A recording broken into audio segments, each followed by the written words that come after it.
TV Patrol. Congresswoman Camille Villar suportado ang pagpreserbar sa kultura sa mga lumad.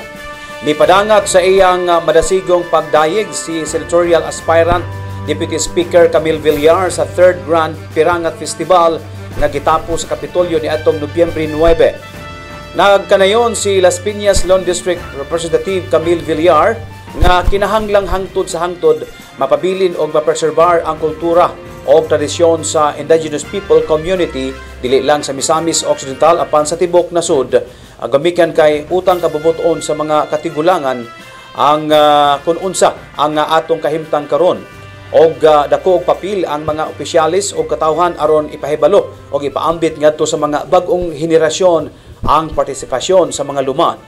Gihimong panag-ingna ni Deputy Speaker Camille Villar ang mga nasud nga sikat sa tourism industry labi na sa Southeast Asia nga ang turismo ug ang kultura sa mga IP gikuyog og milambo gayod ang ilang turismo gawas nga na-preserbar ang mga tribal community.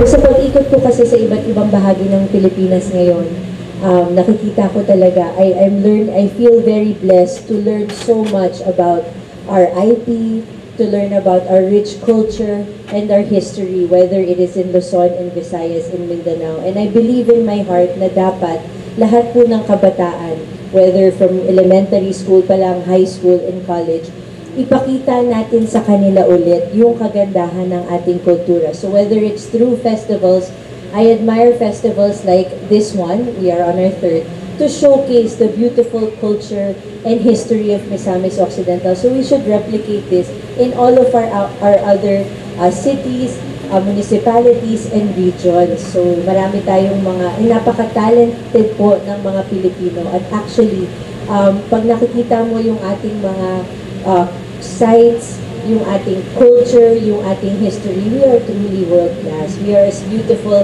as all of the world-class tourism destinations. Dapat na ipapakita lang natin yan. So mahalaga na ipakita natin yan sa mga dayuhan.